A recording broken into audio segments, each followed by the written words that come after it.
பொதுவாக நம்ம வந்து மொழி புலமை அப்படின்னு சொல்லி ஒரு லெவலுக்கு நம்ம வரும்போது நமக்கு நிறைய வாய்ப்புகள் இருக்கு.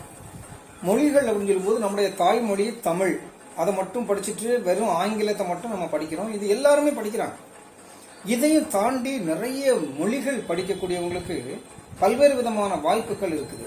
குறிப்பாக பார்த்தீங்கன்னா, இப்போ நம்முடைய இந்தியாவை எடுத்துக்கிட்டோம் அப்படின்னா, ஹிந்தி அப்படின்னு சொல்லக்கூடிய அந்த மொழியை படிக்கும்போது ராஷ்டிர பாஷா ஆஃபீஸர் அல்லது ஹிந்தி ஆஃபீஸர் அப்படின்னு சொல்லக்கூடிய வேலை வாய்ப்புகள் நிறைய நிறுவனங்கள்ல, மத்திய அரசு சார்ந்த நிறுவனங்கள்ல இருக்கு.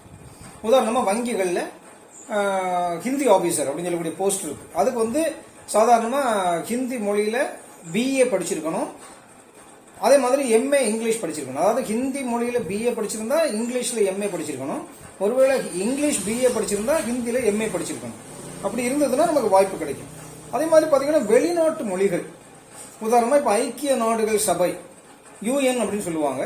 இந்த ஐக்கிய நாடுகள் சபையால் அங்கீகரிக்கப்பட்ட மொழிகள் வந்து 6: Arabic, Chinese, English, French, Russian and Spanish. ஒரு உதாரணம் ஸ்பானிஷ் எடுத்துக்கோமே. ஸ்பானிஷ் அப்படின்னு சொல்லக்கூடிய இந்த ஸ்பெயின் நாட்டை சார்ந்த மொழி உலகத்தில் பல நாடுகளில் பேசப்படுகிறது.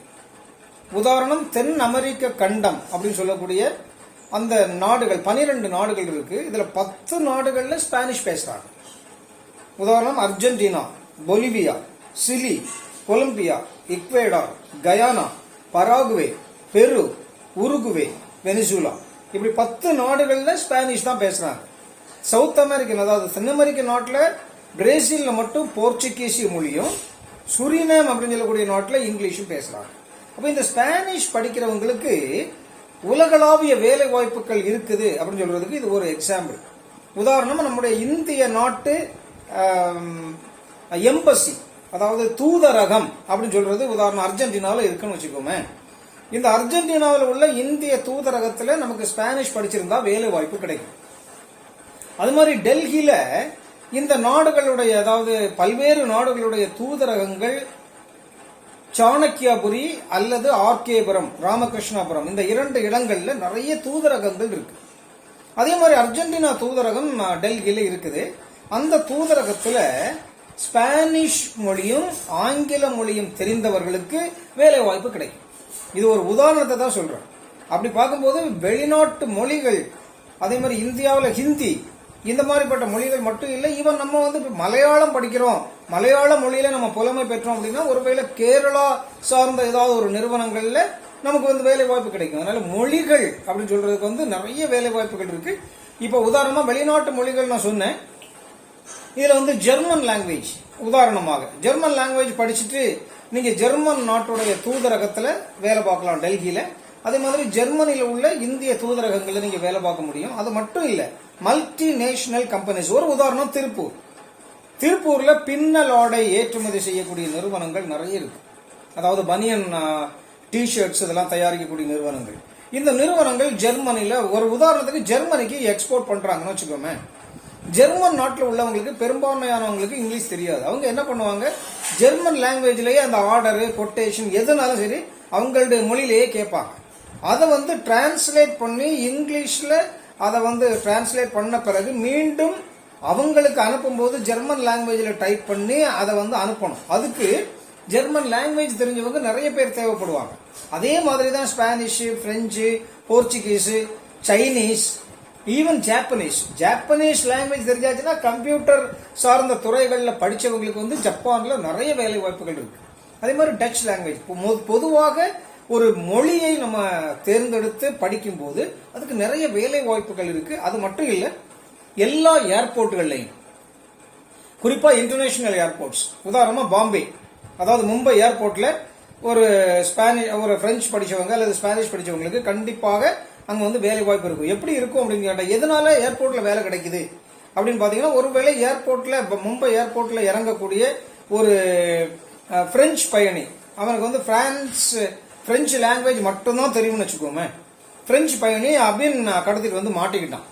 அவங்ககிட்ட வந்து இன்டரோகேட் பண்ணணும். அவங்ககிட்ட வந்து நிறைய கேள்விகள் கேட்டு அவன் எப்படி கடத்திட்டு வந்தான், அதுக்கு யார் காரணம், இங்க யாருக்கு கொண்டு வந்திருக்கிறான், இப்படிப்பட்ட தகவல்களை சேகரிக்கணும் அப்படின்னா அங்க பிரெஞ்சு தெரிஞ்ச ஒரு ஆள் கண்டிப்பா வேணும். அதுக்காக அந்த இன்டர்பிரட்டர்ஸ் அல்லது டிரான்ஸ்லேட்டர்ஸ் அப்படின்னு சொல்லக்கூடிய அந்த வேலை வாய்ப்பு பெரும்பான்மையான இன்டர்நேஷனல் ஏர்போர்ட்ஸ்ல கொடுக்கறாங்க. பிரெஞ்சு லாங்குவேஜ்ல நீங்க வந்து புலமை பெற்றவர்களாக இருந்தால் அந்த வேலை வாய்ப்பு உங்களுக்கு கிடைக்கும். இப்படியாக பிடிபடக்கூடிய வெளிநாட்டு மொழிகள் மட்டுமே பேசக்கூடிய ஆட்கள்கிட்ட அவங்களுடைய மொழியில பேசி விவரங்களை சேகரிப்பதற்காக இந்த வேலை வாய்ப்பு வழங்கப்படுகிறது. அப்படி பார்க்கும்போது எல்லா ஏர்போர்ட்ஸ்ல போலீஸ் டிபார்ட்மெண்ட், சிபிஐ, என்ஐஏ சொல்லக்கூடிய நேஷனல் இன்வெஸ்டிகேஷன் ஏஜென்சி, இப்படி பல்வேறு தரப்பட்ட வேலை வாய்ப்புகள் கிடைக்கக்கூடிய இந்த வெளிநாட்டு மொழிகள் இதுல நீங்க படிக்கணும் அப்படின்னு நினைச்சீங்கன்னா 12ஆம் வகுப்பு வரைக்கும் நீங்க இந்த மொழியை படிக்கலைன்னா கூட பரவாயில்ல, அதுக்கு பிறகு கூட நீங்க படிக்க முடியும். எப்படி படிக்க முடியும் அப்படின்னு கேட்டீங்கன்னா அதுக்கு ஒரு பல்கலைக்கழகம் இருக்கு இந்தியாவில், English and foreign languages university, அதாவது ஆங்கிலம் மற்றும் வெளிநாட்டு மொழிகள் பல்கலைக்கழகம் அப்படின்னு ஒன்று இருக்கு. அது எங்க இருக்கு அப்படின்னா நியர் கர்நாடகா, ஹைதராபாத். இந்த தெலுங்கானா மாநில தலைநகரம் ஹைதராபாத்ல அமைந்துள்ள இங்கிலீஷ் அண்ட் ஃபாரின் லாங்குவேஜஸ் யூனிவர்சிட்டியில இதற்கான வாய்ப்பு வழங்கப்படுகிறது. இதுக்கு என்ன செய்யணும்? 12ஆம் வகுப்பு படித்துக் கொண்டிருக்கும் போது நீங்க வழக்கமாக ஜனவரி மாதம் அல்லது பிப்ரவரி மாத தொடக்கத்துல ஒரு நுழைவுத் தேர்வுக்கான அறிவிப்பை அந்த பல்கலைக்கழகம் வெளியிடும். பெரும்பான்மையான பத்திரிகைகள்ல அந்த அறிவிப்பு வெளியிடப்படும். அந்த அறிவிப்பை பார்த்து நீங்க வந்து அப்ளை பண்ணணும். நீங்க 2 லாங்குவேஜ் ப்ரிஃபர் பண்ணலாம். உதாரணமா ஸ்பானிஷ் படிக்கணும், அது கிடைக்கலன்னா ஜெர்மன் படிக்கணும் அப்படின்னு சொல்லி விண்ணப்பிச்சீங்கன்னா ஒரு லாங்குவேஜுக்கு விண்ணப்பிப்பதற்காக 800 ரூபாய் நீங்க வந்து கட்டணம் செலுத்த வேண்டும். 1600 ரூபாய் நீங்க கட்டணம் செலுத்தினீங்க அப்படின்னா உங்களுக்கு வந்து 2 லாங்குவேஜுக்காக நீங்க வந்து அந்த தேர்வை எழுதுவீங்க.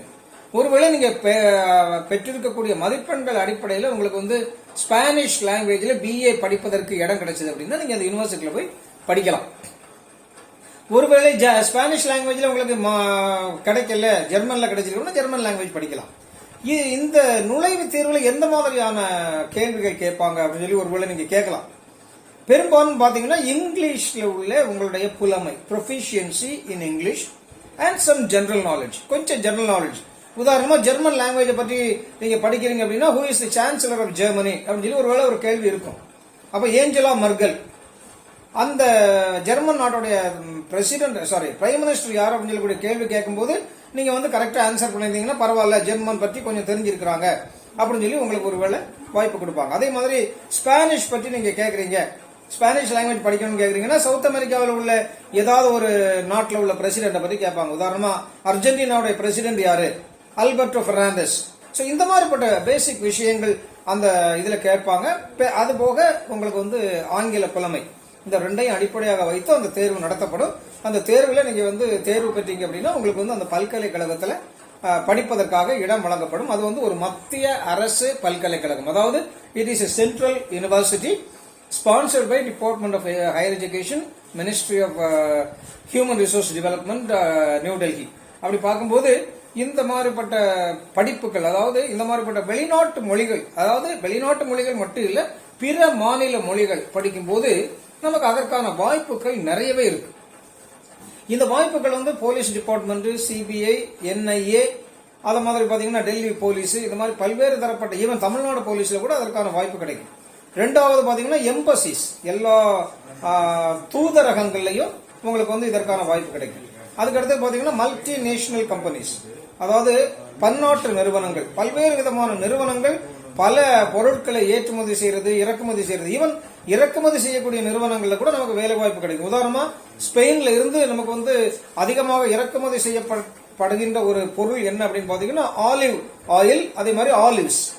இந்த ஆலிவ் ஆயில் இறக்குமதி செய்யக்கூடிய இந்திய கம்பெனிக்கு வந்து ஸ்பானிஷ் லாங்குவேஜ் தெரிஞ்ச ஆள் தேவைப்படும். ஏன்னா நம்ம ஸ்பெயினுக்கு அவங்க ஆர்டர் கொடுக்கும்போது இங்கிலீஷ்ல கொடுக்க முடியாது, இங்கிலீஷ்ல கொடுத்தா அவங்களுக்கு தெரியாது. அப்ப அதை ஸ்பானிஷ்ல டிரான்ஸ்லேட் பண்ணி இங்க இருந்து அனுப்பணும். அதை ஆர்டரை பார்த்து அவங்க அங்க இருந்து அனுப்புவாங்க. அப்படி பார்க்கும்போது ஏற்றுமதியாளர்கள், இறக்குமதியாளர்கள் போன்ற நிறுவனங்கள், அதே மாதிரி மல்டி நேஷனல் கம்பெனிஸ் சொல்லக்கூடிய பன்னாட்டு நிறுவனங்கள்ல வேலை வாய்ப்பு இருக்கு. இப்படி நிறைய வேலை வாய்ப்புகள் இருக்கு. உலக அளவிய வேலை வாய்ப்புகள் இருக்கக்கூடிய இந்த துறை நிறைய மாணவிகளுக்கு தெரியறது இல்லை. எல்லாருமே படிச்சு முடிச்சவங்க ஒரு ப்ரொஃபஷனல் கோர்ஸ், இன்ஜினியரிங் அல்லது மெடிசின் அல்லது நர்சிங், இது மட்டும் தான் போறாங்க. பட் இப்படிப்பட்ட வாய்ப்புகள்லாம் பல்வேறு விதமான நல்ல வேலை வாய்ப்புகளை பெற்று தருகிறது அப்படின்னு சொல்லக்கூடிய அடிப்படை விஷயங்கள் தெரியாதவங்களுக்கு இந்த வெளிநாட்டு மொழிகள் கற்பதன் மூலமாக நல்ல வாய்ப்புகள் கிடைக்குது அப்படின்றத நீங்க தெரிஞ்சுக்குங்க. ஒருவேளை உங்களுக்கு இன்ட்ரெஸ்ட் இருந்ததுன்னா இந்த பல்கலைக்கழகத்திலேயே படிப்பதற்கான வழிமுறைகளை நீங்க தெரிந்து கொண்டு சரியான நேரத்தில் விண்ணப்பிங்க. ஒருவேளை உங்களுக்கு இந்த பல்கலைக்கழகம் பற்றி கூடுதல் விவரங்கள் வேணும் அப்படின்னா நீங்க அந்த பல்கலைக்கழகத்துடைய இணையதள முகவரி www.EFL University English and foreign languages university EFL University.ac.in இந்த இணையதளத்தில் போய் பார்க்கலாம். அதோட அட்ரஸ் வந்து நியர் தர்னாக்கா, உப்பல் ரோடு, ஹைதராபாத் 500007 தெலுங்கானா. இதான் அட்ரஸ். நீங்க வெப்சைட்லேயே எல்லா டீட்டெயிலும் பார்த்துக்கலாம். ஜனவரி அல்லது பிப்ரவரி மாதம் இதற்கான அறிவிப்பு வெளியிடப்படும். நீங்க 12th படிக்கும் போதே இதற்கான அறிவிப்புகளை பார்த்து அப்ளை பண்ணணும். ஒருவேளை கூடுதலாக அங்க போய் நமக்கு இடம் கிடைக்கல அப்படின்னு நினைக்கக்கூடிய ஸ்டூடெண்ட்ஸுக்கு இன்னும் வாய்ப்பு இருக்கு. பெரும்பான்மையான பல்கலைக்கழகங்கள்ல லாங்குவேஜ் டிபார்ட்மெண்ட்ஸ் இருக்கு. அங்க போய் நீங்க என்ன பண்ணலாம் அப்படின்னா முதல்ல சர்டிபிகேட் கோர்ஸ் பேசிக்கா உள்ள ஆல்பபெட்ஸ்ல இருந்து கிராமர்லாம் சொல்லி தருவாங்க. அது வந்து 6 மாசம் அல்லது 3 மாசம், அது ஒவ்வொரு யூனிவர்சிட்டி ஒவ்வொரு மாதிரி டிசைன் பண்றாங்க. ரெண்டாவது டிப்ளமா கோர்ஸ், அது வந்து இந்த டிப்ளமா கோர்ஸ் முடிச்சிட்டீங்கன்னாவே நீங்க டிரான்ஸ்லேஷன் பண்றதுக்கு எலிஜிபிள் ஆயிடுறீங்க. இது இல்லாம மெட்ராஸ் யூனிவர்சிட்டியில வந்து உங்களுக்கு எம்ஏ பிரெஞ்சு இருக்குது. அதே மாதிரி வேற லாங்குவேஜஸ்லயும் அவங்க டிகிரி வச்சிருக்காங்க. பாண்டிச்சேரியில பாத்தீங்கன்னா பாண்டிச்சேரி யூனிவர்சிட்டியில பிஏ பிரெஞ்சு, எம்ஏ பிரெஞ்சு இருக்குது. லோயோலா காலேஜ்ல பிஏ பிரெஞ்சு இருக்குது. ஒரு சில கல்லூரிகள் இந்த வெளிநாட்டு மொழிகளையே டிகிரி வழங்குறாங்க. அதெல்லாம் நீங்க கண்டுபிடிச்சு உங்களுக்கு எந்த மொழி படிக்கணும்னு விரும்புறீங்களோ அது சார்ந்த கல்லூரியில அல்லது பல்கலைக்கழகத்துல நீங்க சேர முயற்சி பண்ணலாம். குறிப்பா இந்த வெளிநாட்டு மொழிகள் படிக்கக்கூடிய மாணவ மாணவிகள் இங்கிலீஷ் அண்ட் ஃபாரின் லாங்குவேஜஸ் யூனிவர்சிட்டியில சேரும் போது ஃபீஸும் கம்மியா இருக்கும். ரெண்டாவது அங்க புலமை பெற்ற வெளிநாட்டு மொழி பயிற்சியாளர்கள் நிறைய பேர் இருக்கிறாங்க. அப்ப உங்களுக்கு அந்த மொழியை பற்றி நிறைய கூடுதல் விவரங்கள் தெரிந்து கொள்வதற்கான வாய்ப்பு கிடைக்கும். சோ அந்த மாதிரிப்பட்ட வாய்ப்பை நீங்க பயன்படுத்திக்கங்க.